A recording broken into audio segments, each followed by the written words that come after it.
할렐루야. 아멘. 여러분, 오늘도 이 자리에 잘 오셨습니다. 이 세상에서 바로 이 예배드리는 이곳만큼 귀한 자리가 없습니다. 할렐루야. 그거 알고 오셨죠? 목사님, 그걸 말씀하세요? 다 아는 걸. 그런 표정이세요. 맞습니다. 이 자리만큼 복된 자리가 없습니다. 오늘도 그 은혜를 사모하며 이 귀한 자리에 나온 저와 여러분 위에 하나님께서 풍성한 은혜와 복을 더해 주실 줄 믿습니다. 하나님께서 여러분들을 사랑하십니다. 하나님 지금도 살아서 역사하십니다. 우리와 함께 하신 하나님, 어제나 오늘이나 내일이나 변치 않고 행하시는 좋으신 하나님, 능력의 하나님, 오늘도 그 하나님을 바라보며 또 주님께 더 가까이 믿음으로 나아가시기를 축복합니다. 오늘 말씀의 제목을 함께 따라서 하시겠습니다. 먼저 하나님 나라에 들어가는 자. 먼저 하나님의 나라에 들어가는 자. 네. 여러분, 하나님 나라에 얼른 들어가고 싶으십니까? 참 어려운 질문인 것 같아요. 그래요. 주님께서 뜻이 있으시고 더 하실 일이 있으시면 이 땅에서 주님의 일을 하게 하실 것이고, 그 일이 마칠 때 오너라 말씀하실 때 여러분 제일 먼저 1등으로 달려나가시기를 축복합니다. 이번 주에는 추석 대명절이 있죠. 벌써 이제 추석 연휴가, 긴 연휴가 시작됐습니다. 황금 연휴라고 장장 10일에 이르는 연휴가 시작됐어요. 여러분, 추석이 오면 무슨 생각이 드시나요? 어떤 분들은 여행이 생각날지 모르겠어요.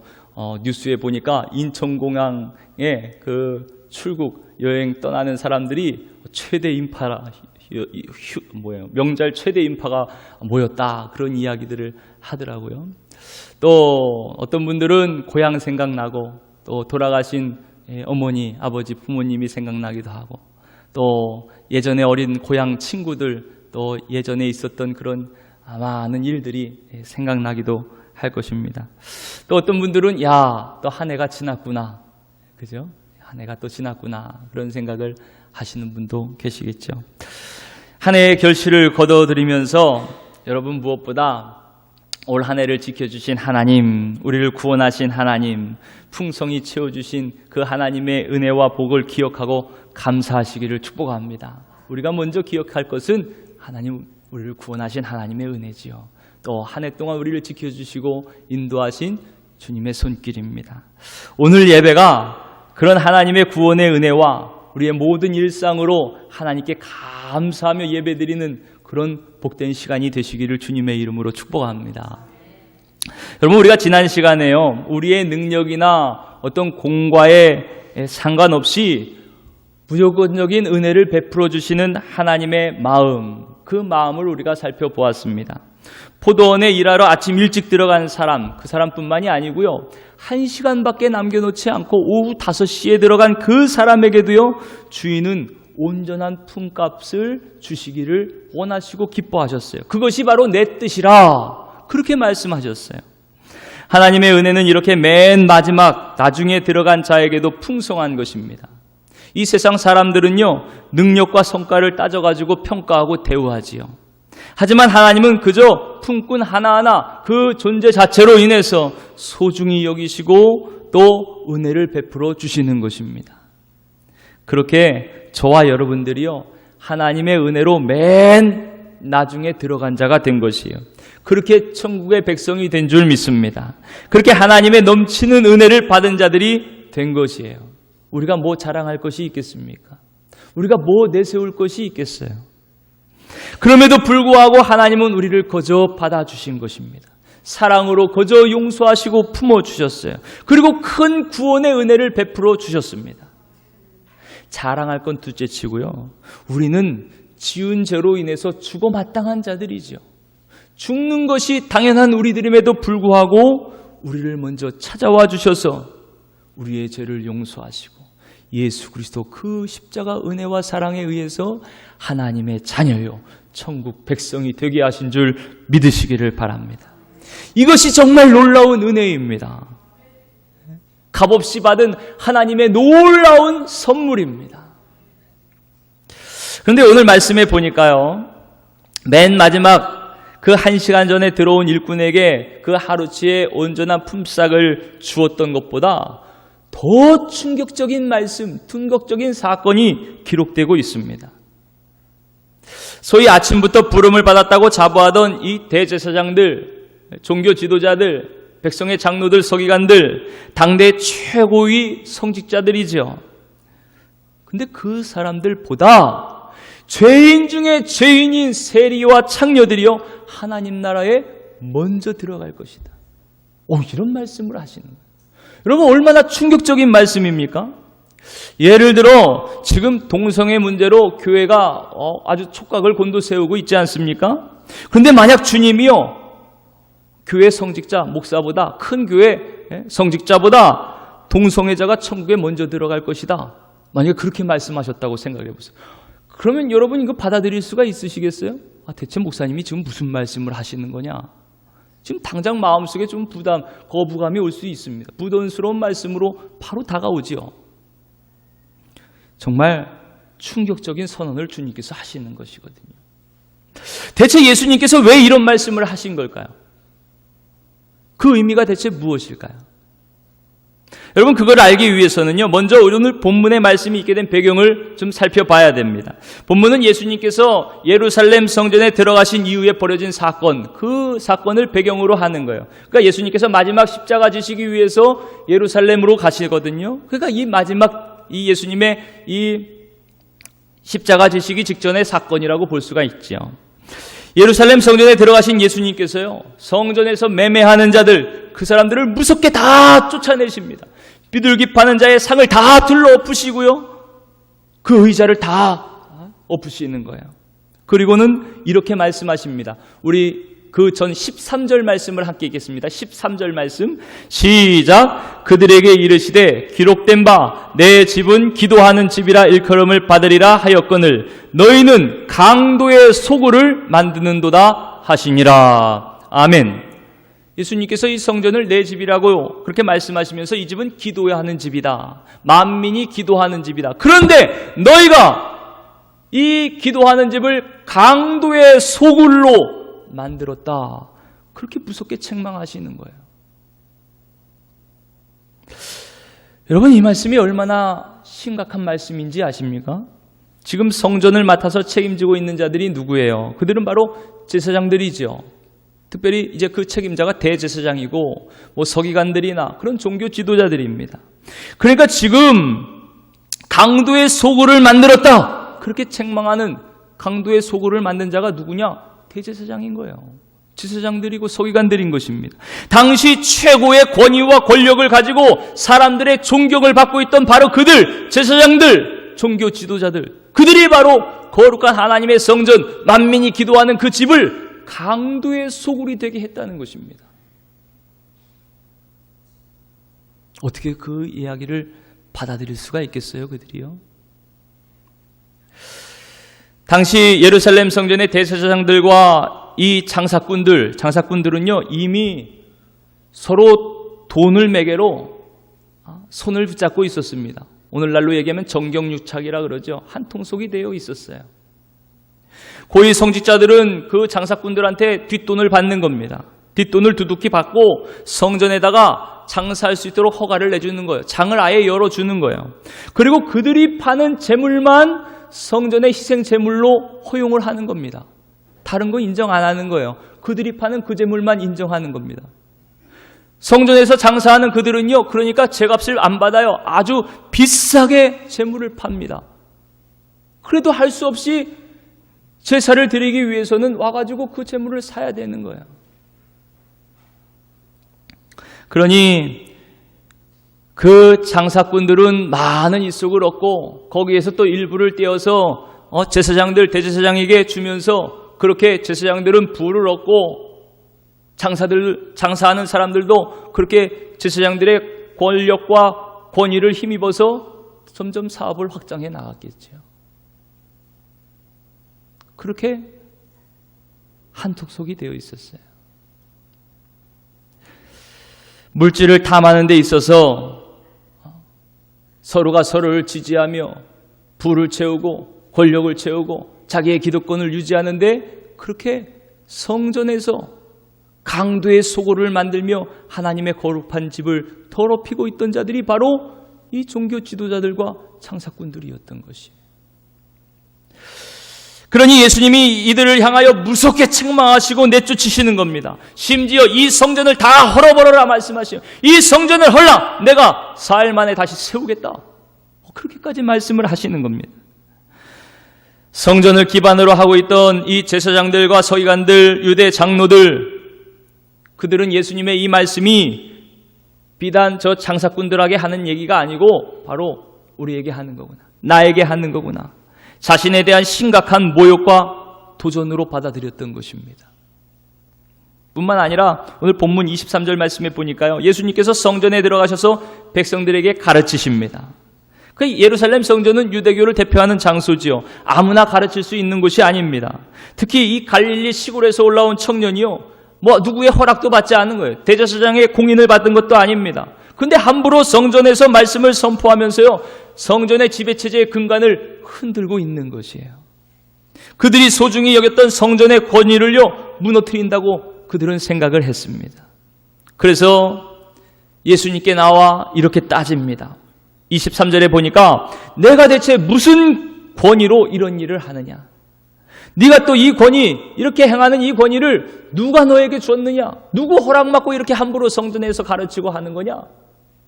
그렇게 묻는 거죠. 산헤드린 공회의 결정이 있었던 것도 아니고 제사장이나 서기관인 것도 아니고 그렇다고 그 유대 사회를 지배하고 있던 로마 당국의 허가를 받고 원로원의 허가를 받은 것도 아니고 아무것도 아닌 이 시골뜨기가 왜 너 누구 권위로 누가 너에게 권위를 줘서 성전에서 이렇게 말씀을 가르치고 성전의 장사치들을 쫓아내고 자신들의 권위를 도전하냐? 그 속에서 분노가 치밀어 오르는 것이에요. 도저히 가만둘 수 없어서 이렇게 예수님께 찾아와 따져 물며 예수님의 대적을 하는 것입니다. 그런데 예수님의 대답이 아주 걸작입니다. 그들의 이 물음에 직접 답하지 않으시고 다시 그들에게 질문을 하세요. 우리 다 같이 24절, 25절 전반절까지만 함께 읽겠습니다. 시작! 예수께서 대답하시되 나도 한 말을 너희에게 물으리니 너희가 대답하면 나도 무슨 권위로 이런 일을 하는지 이르리라. 요한의 세례가 어디로부터 왔느냐? 하늘로부터냐? 사람으로부터냐? 아멘. 너희가 먼저 내 질문에 답하면 나도 무슨 권위를 가지고 이렇게 하는지 너희에게 일러주겠다. 그 아주 곤란한 질문을 그러고 하시는 거예요. 요한의 세례가 하늘로부터 왔느냐 아니면 사람으로부터 왔느냐 이렇게 물으시는 겁니다. 세례 요한은 요단강가에서 회개하라 천국이 가까이 왔느니라 그렇게 회개의 메시지를 전했죠. 그 선포에 많은 사람들이 죄를 회개하고 그렇게 세례 요한 앞에 나와 세례를 받았습니다. 그 세례 요한, 그의 메시지, 또 그가 주는 세례가요, 당시의 종교 지도자들의 어떤 공인을 받은 그런 세례가 아닙니다. 그런 메시지가 아니에요. 그럼에도 불구하고 사람들은요, 모두 요한의 세례가 하나님으로부터 온 것임을 알고 믿고 고백했습니다. 야, 정말 세례 요한은 하나님이 보내신 선지자야. 하나님이 인정하신 사람이야. 그렇게 많은 사람들이 구름같이 몰려와서요, 그 요한의 메시지에 회개하며 세례를 받았던 거예요. 그래서 예수님도 누가복음 7장 27절에 이렇게 말씀하셨습니다. 기록된 바 보라 내가 내 사자를 내 앞에 보내노니 그가 내 앞에서 내 길을 준비하리라 한 것이 바로 이 사람에 대한 말씀이라. 바로 세례 요한에 대한 말씀이라고 예수님도 인정하시는 거예요. 그리고 이어서 이렇게 말씀하세요. 내가 너희에게 말하노니 여자가 낳은 자 중에 요한보다 큰 자가 없도다. 그만큼 하나님께서 보낸 하나님의 사람임을 주님도 인정하시는 거죠. 수많은 사람들이 그렇게 인정했습니다. 예수님도 세례 요한 앞에 나와 세례를 받음으로 공생애를 시작하셨습니다. 그러니 예수님의 이 질문에 세례 요한이 하늘로부터 왔습니다. 그렇게 종교 지도자들이 얘기하면 그러면 너희는 왜 믿지 않았느냐? 제사장들과 서기관들, 종교 지도자들은 이 세례 요한의 말에 귀도 기울이지 않았거든요. 믿고 나와 세례받지 않았습니다. 그러니까 그거 얘기하겠죠. 왜 하나님으로부터 왔다 그러면서 하나님을 가장 잘 믿고 섬긴다는 너희가 왜 그들의 요한의 말을 믿고 세례받지 않았느냐. 사람으로부터 왔다 그러면요, 지금 수많은 사람들이 다 그가 하나님께로부터 온 선지자임을 고백하고 있는데 그 사람들의 원성, 그 사람들이 가만히 있지 않을 것을 걱정하고 있는 거예요. 그러니까 이렇다 저렇다 얘기를 못합니다. 하늘로부터 왔다고도 못하고 땅으로부터 왔다고도 사람으로부터 왔다고도 그러고 못하고, 그러니까 우리는 알지 못한다. 우리가 알지 못하노라. 이렇게 대답을 그냥 회피해버리고 마는 거예요. 회피해버리고 마는 거예요. 여러분, 불리한 이야기에 그냥 은근슬쩍 회피하는 거 요즘도 정치인들이 얼마나 잘합니까? 손해나는 얘기 안 하죠. 은근슬쩍 회피합니다. 그러니까 여러분 잘 보세요. 대제사장이나 종교 지도자들이 정말로 관심을 가지고 있는 것은요, 진리가 무엇인가, 예수님이 정말 어떤 권위로 이 놀라운 일을 행하시는가, 거기에는 관심이 없는 거예요. 거기엔 관심이 없어요. 이들이 관심하고 있는 것은요, 그저 자신들의 권위에 손상이 되는 것, 자신들의 명예와 부, 자신의 기득권에 손해를 끼칠까 안 끼칠까, 오직 여기에만 관심이 있는 것입니다. 이런 그들을 향해서 예수님이 이렇게 비유로 말씀을 해주십니다. 어떤 사람에게 두 아들이 있었어요. 먼저 아버지가 맏아들에게 가서 이렇게 말을 합니다. 예, 오늘 포도원에 가서 일 좀 해라. 그러니까 맏아들이 선뜻 이렇게 대답해요. 네, 아버지 가겠습니다. 우리 어린이들은 어때요? 혹시라도 부모님이 심부름 좀 하나 해라 그러면 네 아버지, 네 엄마, 네 아빠, 그렇게 선뜻 대답을 합니까? 그래 선뜻 대답을 했어요. 그런데 말만 갈게요 그러고는요 가지 않는 거예요. 가지 않았어요. 그러니까 이번에는 아버지가 둘째 아들에게 찾아가서 똑같이 이야기합니다. 포도원에 가서 오늘 일 좀 해라. 그랬더니 둘째는요, 싫어요 아버지. 싫다고 대답을 하는 거예요. 그러고는 그 뒤에 자기가 한 말 싫다고 얘기한 그 한 말을 뉘우치고요, 포도원으로 일하러 갔습니다. 예수님께서 이 말씀을 하신 뒤에 그들에게 묻는 거예요. 이 둘 중에 누가 아버지의 뜻대로 하였느냐? 여러분 어떻습니까? 누가 아버지의 뜻대로 포도원에 가서 일을 했어요? 첫째가 했어요? 둘째가 했어요? 둘째 아들이죠. 둘째 아들. 둘째 아들이 포도원에 가서 일을 했습니다. 처음에는 싫다고 했지만 곧 뉘우치고 돌이켜 포도원에 가서 일한 아들은 둘째 아들입니다. 반면에 맏아들은요, 말로만 간다고 그랬지 결국 가지 않았어요. 여러분, 예수님이 이 비유를 말씀하신 이유가 뭘까요? 그건 그저 말로만 그럴듯이 이야기하는 이 맏아들, 그 맏아들이요 바로 너희들이다. 종교 지도자들, 제사장, 백성의 장로들, 바로 너희들이 바로 이 맏아들과 같다. 그걸 알려주시기 위해서요. 지금 예수님과 대적하며 이야기하고 있는 바로 그들이, 바로 너희들이 바로 말만 하는 자들이고 위선자들이고 그렇게 말로만 예 아버지 갈게요 이야기하는 맏아들과 같다. 처음에는 싫다고요 그렇게 이야기했지만 나중에 뉘우치고 일하러 간 그 둘째 아들이 훨씬 맏아들보다 아버지께 순종한 자들이다. 그걸 지금 가르쳐 주는 거예요. 너희들이 아무리 하나님을 잘 믿는다고 겉으로 이야기하고 내세우고 드러내고 말하지만 정말 아버지의 말씀을 듣고 순종한 자는 맏아들과 같은 너희들이 아니고 오히려 세리와 창녀들과 같은 둘째 아들이다. 그렇게 말씀한. 여러분, 그러니 얼마나 충격적이에요. 그 둘째 아들이 바로 비록 죄를 지었지만 훗날 회개하고 돌아온 세리와 창녀와 같다. 그들이 바로 하나님의 나라가 그들에게 더 가깝다. 그렇게 말씀하시니 얼마나 충격적이에요. 그러면서 더 예수님은요, 대제사장과 장로들에게 참으로 모욕적인 한마디를 더 하십니다. 참 예수님도 참 강하신 분이죠.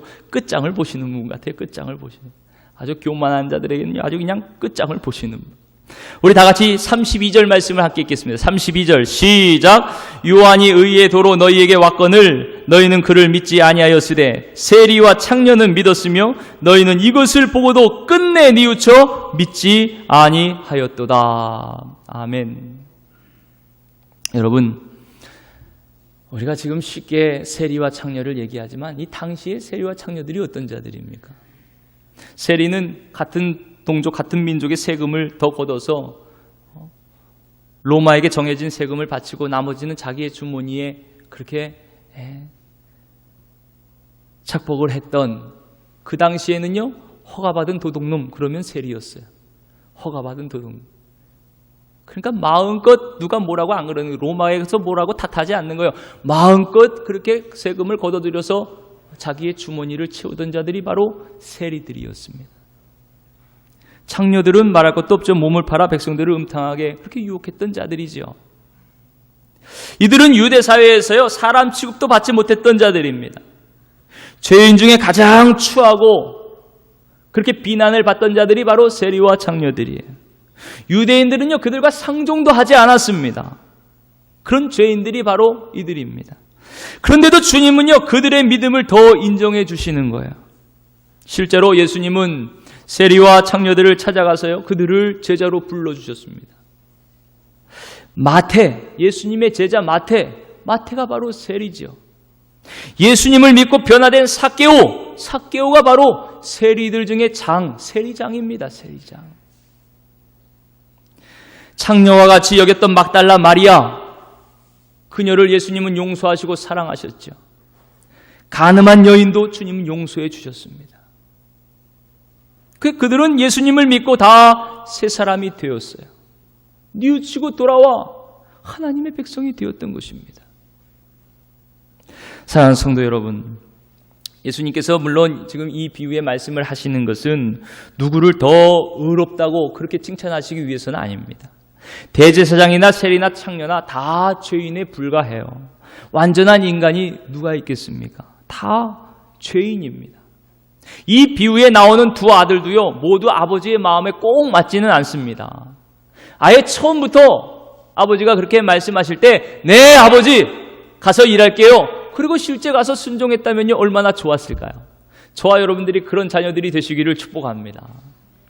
근데 두 아들 다 그러지는 못했어요. 그럼에도 예수님께서 이 비유를 통해서요, 하시고자 하는 말씀이 계시죠. 자칭 맏아들이라 자부하는 자들이 있었어요. 그들이 바로 종교 지도자들, 대제사장들 아닙니까? 입술로는 의로운 척합니다. 자기만큼 하나님을 잘 알고 믿는 자가 없는 거예요. 그렇지만 정작 행동으로는요, 하나님의 말씀에 순종하지 않는 거예요. 하나님의 말씀대로 살지 않는 거예요. 그런 그들을 주님께서 책망하시는 것입니다. 입술로만 하나님을 찾는 너희들보다 최소한 뉘우침으로 회개의 삶을 사는 저 세리와 창녀들이 너희보다 하나님의 나라에 먼저 들어가리라. 주님께서 그렇게 말씀하셔요. 이 얘기를 직접 예수님에게서 듣는 이 제사장들과 이 백성들의 장로들은 얼마나 충격을 받았을까요? 얼마나 모욕감을 받았을까요? 그냥 속에서부터 그냥 부글부글 그냥 끓어올랐겠죠. 평생 이 모욕을 잊지 못했을 겁니다. 그렇지만요, 만약 그 중에 한 명이라도 이날 예수님의 말씀을 가슴에 새겨서 하나님 앞에 엎드려 회개했다면, 그렇게 회개할 수만 있었다면 정말 이날은 평생 두고 기념이 되는 은혜의 날이 될 것이에요. 사랑하는 성도 여러분, 오늘 대제사장과 장로들에게 주신 이 준엄한 경고의 말씀, 이 말씀은요, 지금 저와 여러분에게 주시는 말씀이기도 합니다. 이날 종교 지도자들이 이들이 처음부터 하나님의 말씀을 외면했던 것은 아니죠. 처음에는 네라고 고백했습니다.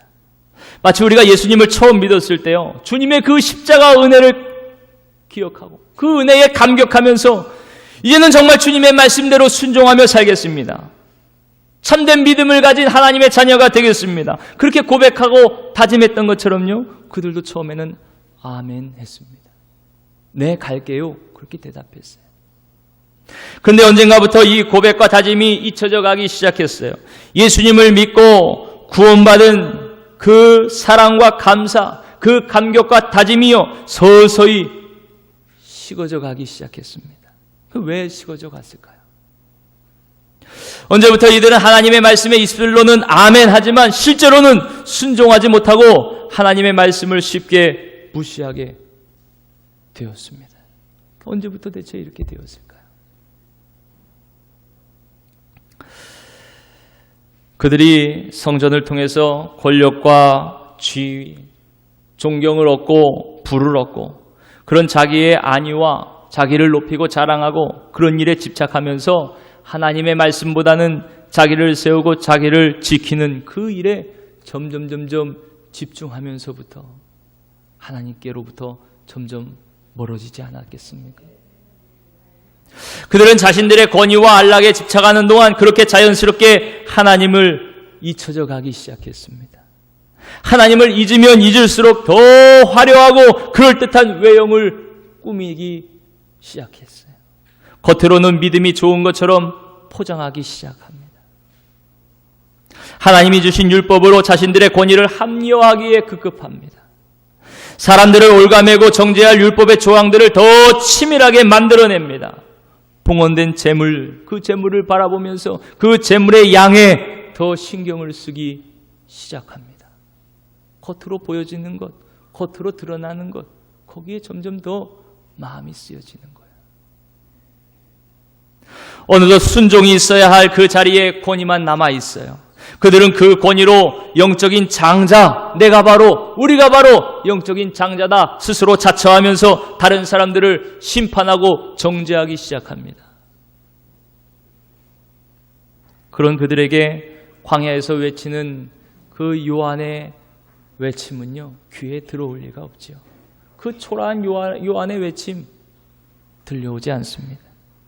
그들은 그저 이 세속적인 권위를 지키고 유지하기 위해서 더 근엄한 목소리로 율법을 외치며 잡다한 의례와 재물에 관심을 가지고 마음을 빼앗기고 그렇게 성전에서 뜰을 밟으며 왔다 갔다 했던 것이에요.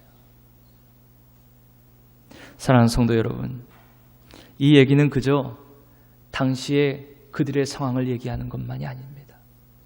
바로 지금 우리의 모습, 바로 우리들의 신앙의 모습이 어떤지를 돌아봐야 돼요. 여러분, 지금 여러분들의 귀와 눈에는 무엇이 들리고 보이십니까? 하나님의 진리의 말씀, 오로지 우리가 순종해야 될 하나님의 준엄하신 그 말씀이 지금 여러분의 귀에 들리십니까? 여러분들의 가슴에 지금 그 말씀이 새겨지고 계십니까? 아니면 오늘 성찬도 있는데 왜 이렇게 말씀이 기나? 지금 좀 끝내야 좀 반 안에 끝날 텐데. 추석 준비하시느라 피곤하시죠? 또 끝나고 가서 준비할 것도 많은데 또 흘러가는 그냥 말씀으로 지나쳐 버리지는 않습니까? 어떠세요? 여러분, 그렇게 하나님의 말씀이 진리의 말씀으로 오직 순종의 말씀으로 우리의 마음밭에 새겨지고, 아니면 오늘 이 말씀도 그저 나의 유익을 위해서 좋다 나를 자랑하고 또 내 권위를 높이고 나를 위한, 이 세상에서 나를 높이기 위한 나를 위한 말씀으로 그렇게 다가오지는 않습니다. 말씀을 들을 때 그저 네 하지만 당장 이 말씀이 나에게 별 도움이 안 되고 또 순종하기도 어렵고 귀찮고 힘들고 손해가 될 것 같고, 그러면 마치 마다들처럼 아예 안 되겠다, 말씀을 무시해버리고 그냥 돌아서 버리진 않습니까? 여러분, 하나님의 말씀을 우리가 너무나 쉽게 흘려보내고 있지는 않아요? 여러분, 한번 잘 새겨보시기를 바랍니다. 시간 주시는 말씀이 얼마나 많아요. 우리가 말씀을 모르고 말씀을 듣지 못해서 망하는 것이 아니에요. 매 주일마다 하나님의 말씀은 생명과 같이 우리에게 임합니다. 어디 주일뿐만입니까? 새벽마다 주님 말씀 주시죠. 어디 새벽마다요? 여러분 또 계속 말씀 보시잖아요. 그 말씀이 나에게 어떤 말씀이냐는 거예요. 생명같이 붙잡고 생명처럼 순종하며 살아가야 될 말씀이 여러분 그 말씀으로 여러분 마음밭에 새겨지고 계십니까? 아니면 오늘도 그냥 그저 또 돌아오는 주일 예배 하나님 주시는 말씀으로 그렇게 스쳐가고 있지는 않습니까? 여러분 지금 심각한 말씀을 드리는 거예요. 마치 종교 지도자에게 예수님께서 책망하신 것처럼 오늘 우리에게 그렇게 말씀하시는 거예요. 여러분 이 시간 우리가 뉘우치고 돌이킨 세리와 창녀와 같은 자리에 서기를 소원합니다. 그 자리에 서시기를 바랍니다. 오늘도 주님은 우리에게 생명의 말씀을 주시고 지금도 우리 가운데 흐르는 주님의 살과 피를 내어주시면서 주님 말씀하시는 거예요. 주님 가신 그 길, 주님이 사신 그 삶으로 우리를 초청하고 계시는 것입니다. 나와 하나 되어 같이 이 길로 가자 그렇게 말씀하시는 것입니다. 여러분 어떻게 하시겠어요? 비록 지금까지 우리가 그러지 못했다 할지라도 오늘 이 말씀을 듣는 순간 지금 이 순간 다시 뉘우치고 회개해서 주님의 말씀대로 순종하는 그런 저와 여러분들이 되시기를 축복합니다. 이것이 둘째 아들처럼요. 아버지의 말씀이 생각나서 다시 돌아오는 삶이 아니겠습니까? 세상 어디론가 숨어서 쾌락을 즐기고 내가 주인이 되어서 내 마음껏 살고 싶다가도 지금도 내 안에서 흐르는 주님의 살과 피를 생각할 때 내가 이렇게 살면 안 되지. 주님의 은혜와 사랑을 받은 내가 이렇게 살면 안 되지. 또 회개하며 주님께 나아가는 것. 그것이 바로 구원받은 둘째 아들의 모습이 아니겠어요? 그러고도 우리에게 할 말이 있다면 저는 쓸모없는 종입니다. 해야 될 일을 했을 뿐입니다. 그렇게 고백하는 것이 바로 그리스도인의 삶이 아니겠습니까? 여러분 어떻습니까? 오늘도 우리가 그렇게 고백하고 있습니까? 그렇게 살아가고 있습니까? 그러니 성경은 우리가 세상과 다르다고 말씀하는 거예요. 세상이 감당하지 못하는 자들이라고 그렇게 선포하고 있는 것입니다. 사랑하는 성도 여러분, 이 시간 다시 한번 우리의 모습을 진지하게 돌아보시길 바랍니다. 우리가 정말 세상과 다르긴 한 것이에요. 이 세상 사람들보다 더 자기 욕심과 자기 정욕과 자기 자랑 속에 자기 자존심 내세우면서 내가 왕되어 살아가고 있지는 않습니까? 믿지 않는 사람들이 종종 이런 얘기를 해요. 가장 고집이 세고 자기 주장이 센 사람이 예수 믿는 사람들이라고. 믿지 않는 사람하고는 서로 조금 틀어져도 또 다시 화해하고 용서하고 화해하기가 쉽대요. 그런데 예수 믿는 사람끼리 그러면요 그냥 끝까지 풀질 못하고 있는다는 거예요. 물론 일부분의 얘기겠지만 우리는 세상 감당하지 못할 세상과는 다른 주님의 사랑과 은혜로 사는 자들이지. 주님의 말씀으로 사는 자들.